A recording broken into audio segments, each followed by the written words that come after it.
Bonjour la famille, j'espère que vous allez bien, moi aussi je vais bien. Je suis venu aujourd'hui pour vous faire une nouvelle vidéo concernant les études en France, comme j'ai toujours eu l'habitude de le faire. Eh bien, comme d'hab, comme je dis toujours avant de débuter mes vidéos, si c'est possible pour vous, abonnez-vous juste tout en bas, abonnez-vous et si vous pouvez liker aussi la vidéo. Surtout, abonnez-vous pour ne pas rater d'autres vidéos que je vais faire toujours concernant les études en France.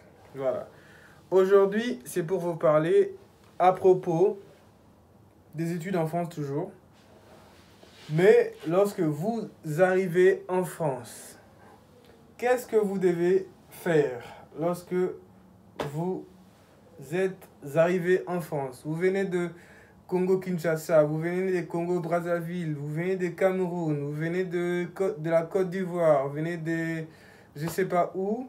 Bref, beaucoup d'endroits, partout dans le monde, vous êtes arrivés en France pour faire vos études. Eh bien, il y a des choses que vous devez faire. Parce que ces choses-là, si vous ne les connaissez pas, eh bien, ça chauffe quand même des, comme disent nos frères ivoiriens et nos sœurs ivoiriennes. Voilà, il y a tant de choses, bah, c'est pas aussi colossal que ça, mais vous devez quand même le savoir lorsque vous êtes arrivé pour faire vos études en France, parce que vos études en dépendent et votre séjour dans la légalité en dépendent aussi. Voilà, donc ce sont vraiment des choses trop importantes que vous devez savoir et c'est toujours mieux de le savoir en avance parce que si vous ne le saviez pas et que vous êtes arrivé sur place ou sur terrain, eh bien souvent c'est quand même chaud, hein. C'est quand même chaud pour s'adapter si et que vous n'étiez pas prévenu à l'avance, quoi. Donc, voilà un peu ce que je veux dire. Donc, c'est ça. Eh bien, la première chose que je voulais vous dire lorsque vous êtes candidat pour faire vos études en France ou encore lorsque vous êtes arrivé sur le sol français, ce que vous devez savoir, premièrement, il faut chercher à valider votre visa. Parce que pour quitter votre pays, pour venir ici, vous aviez un visa qu'on appelle un VLSTS, visa long séjour, voilà, titre de séjour pour la première année. Vous l'avez sur votre passeport. Eh bien, ce visa-là, il est d'une année, mais si vous ne le validez pas, ce visa-là va perdre sa valeur. Eh bien, vous serez dans l'illégalité. Vous devez rentrer dans votre pays pour encore prendre un autre visa et puis revenir. Voilà. Donc, la première chose que vous devez faire lorsque vous êtes arrivé en France pour faire vos études, vous devez valider votre visa. Et votre visa, vous devez les valider où? Souvent, en tout cas souvent, la plupart des universités ont deux bureaux qui traitent des dossiers des étudiants étrangers.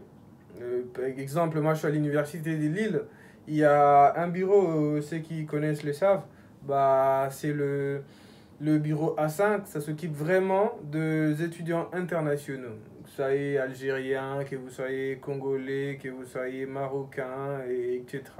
Donc voilà. C'est pour faciliter un peu leur intégration parce que voilà, lorsqu'on est étranger, c'est toujours pas facile hein, lorsque vous êtes dans un sol étranger et vous devez vous démerder avec toutes les démarches que vous devez faire. En même temps, vous avez les études à côté qui ont déjà débuté. C'est quand même chaud. Donc, ça vous aide un tout petit peu, quoi, ces bureaux-là.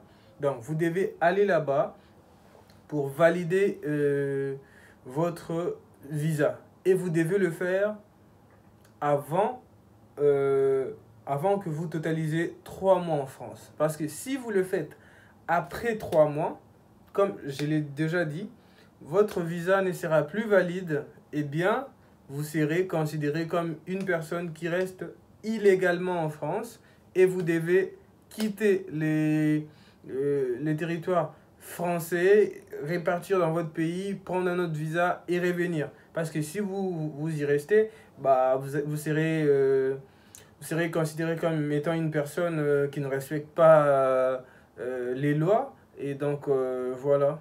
Donc, vraiment, les gars, je ne veux pas que ça vous arrive.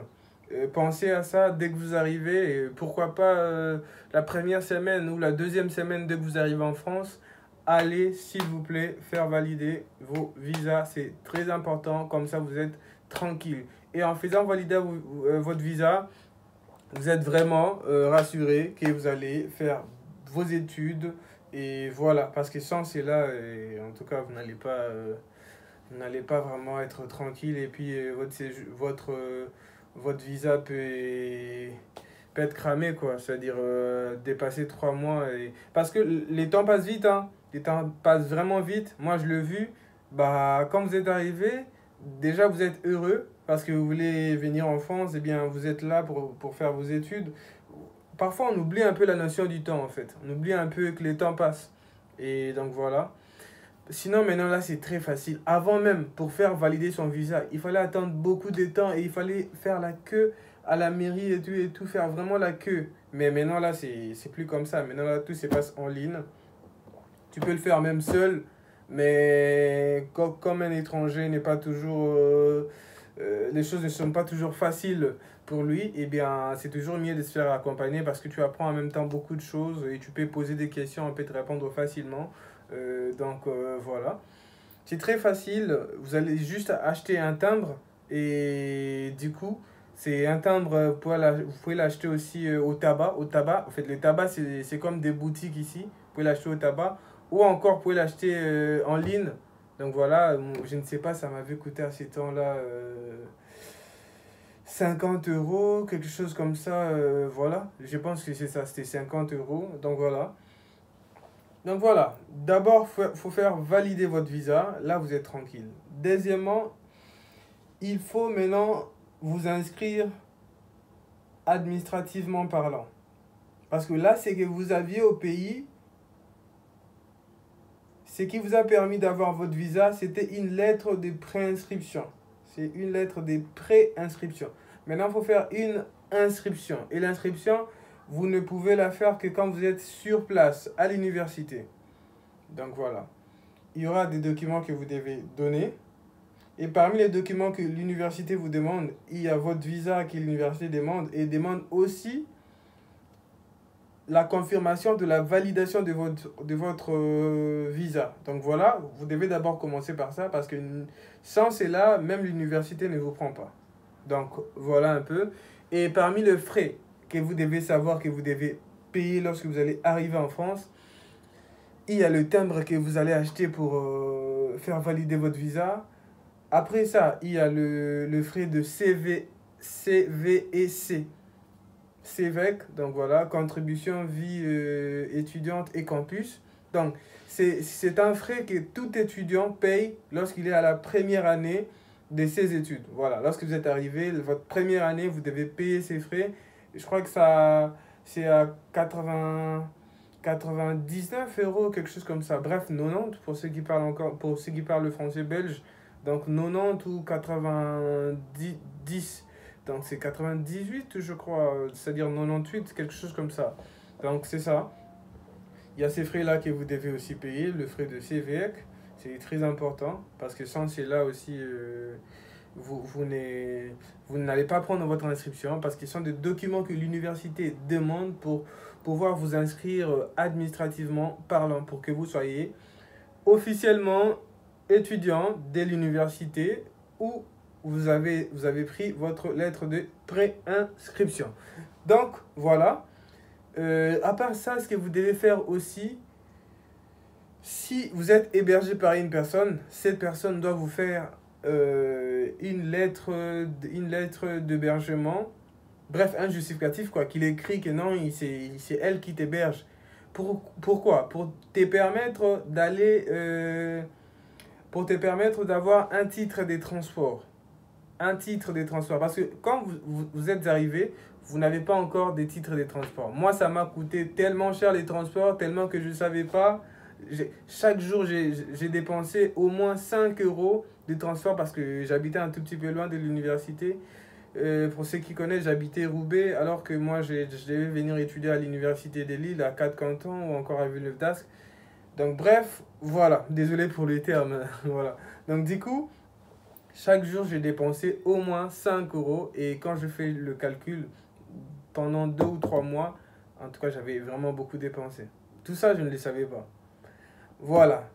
Aussi, vous n'êtes pas hébergé par quelqu'un et que vous avez fait les démarches, vous avez votre logement à vous, eh bien, amenez votre justificatif de logement. Euh, Comment dire, ça dépend de la ville où vous êtes. Pour la ville de Lille, par exemple, vous partez dans l'entreprise qui s'occupe des transports, c'est-à-dire pour Lille, c'est Ilevia. Vous partez, vous présentez votre attestation de logement ou encore votre certificat de scolarité que l'université vous a remis. Parce que là-dessus, sur ce certificat, il y a votre adresse. Donc voilà, vous ramenez ça et puis vous allez avoir votre titre de transport. Comme ça, vous pouvez vous déplacer calmement de votre résidence à l'université ou encore de votre résidence pour aller prendre un peu d'air. Bah voilà, donc c'est ça, les titres des transports, c'est très important. Donc il faut bien en penser. Et aussi, autre chose que je voulais vous dire, les gars, lorsque vous arrivez en France, s'il vous plaît, je sais que ça fait du bien de venir, d'accomplir ses rêves, de venir étudier en France, poursuivre ses études, ça fait vraiment tellement de joie. Mais s'il vous plaît, n'oubliez pas votre objectif. Ça, c'est quelque chose que je vais vraiment vous le dire, les gars, parce que on a vu beaucoup d'étudiants qui sont venus étudier en France et ils ont carrément oublié les études, ils ont carrément laissé tomber les études. N'oubliez pas, s'il vous plaît les gars, ne faites pas ça. Je veux vraiment que vous veniez pour étudier et vous faites vos études et les parents seront fiers de vous. Vraiment, même vous-même, vous serez fiers de vous en obtenant un diplôme d'ici. Et voilà, parce que c'était ça le but, c'était pour ça que vous êtes venus. C'est vrai, c'est pas interdit de profiter de la vie, hein, parce que la vie ne se limite pas seulement à étudier ou à travailler, et aussi s'amuser un tout petit peu, mais toute chose à son temps, faites-le de manière assez modeste, assez équilibrée, pour ne pas perdre vraiment en tête votre objectif, le pourquoi vous êtes venu ici en France. En tout cas, voilà, c'était un petit conseil. Vous pouvez faire tout ce que vous voulez, mais c'est juste un conseil de ma part parce on en voit tous les jours, ou plein en tout cas, des étudiants qui sont venus pour étudier et du coup, au bout d'un moment, ils abandonnent les études, ils profitent je sais pas, d'une manière extravagante de la France, quoi. Genre, ils ont abandonné les études, ils s'occupent d'autres choses, voilà. Surtout, lorsque vous venez d'arriver et que vous êtes maintenant en ordre avec tous les documents et que vous avez un petit job, bah faites attention aussi le gars s'il vous plaît. Parce que le patron d'ici, il peut vous imposer des horaires que vous ne que ça va vraiment vous handicaper avec vos études. Eh bien, le gars, il faut dire non. First of all, vos études. D'abord, vos études. Si le programme là n'est pas un programme qui vous permet de faire en même temps vos cours, s'il vous plaît les gars, abandonnez. J'ai bien dit abandonnez ce travail. Il y a plein de jobs que vous pouvez trouver où vous les dites carrément que je veux étudier et je veux que mon travail soit adapté à mon programme ou encore à mon horaire. Eh bien, si c'est un patron qui est cool, la plupart des patrons sont cool et ils comprennent quand vous êtes étudiant, eh bien, il va ajuster vos horaires. Et si vous êtes tombé par un patron qui est méchant, eh bien, faut dire bye bye à ce travail parce que ça risque de faucher votre avenir, le gars.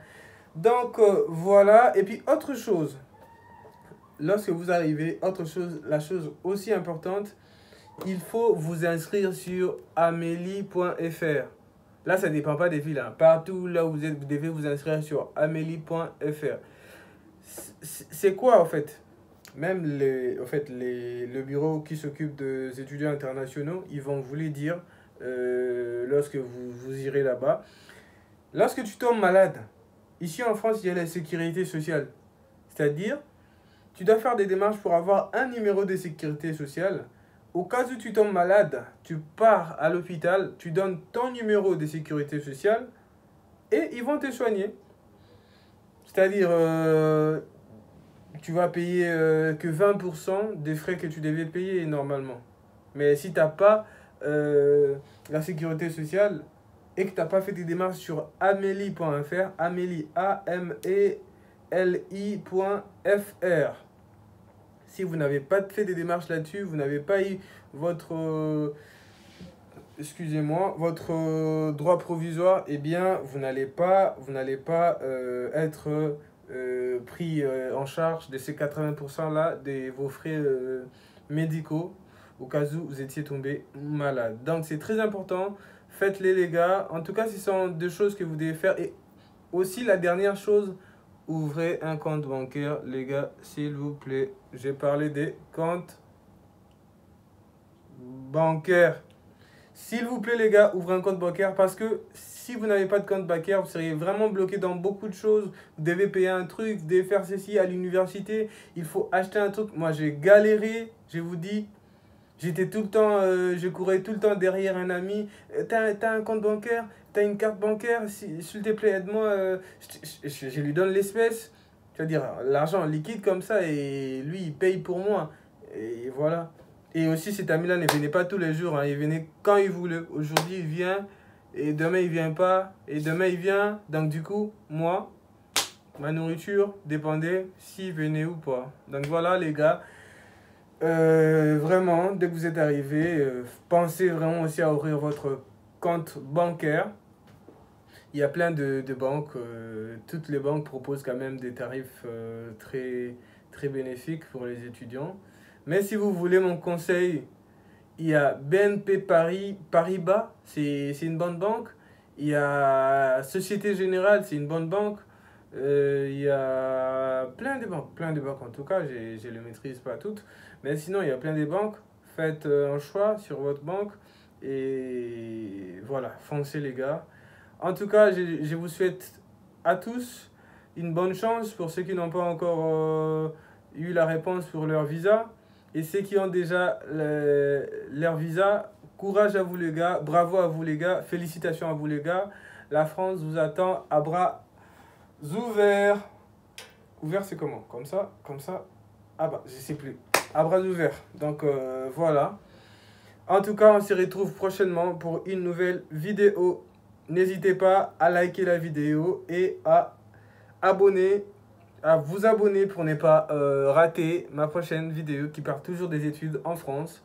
Ensemble, on y arrivera. Allez, à plus!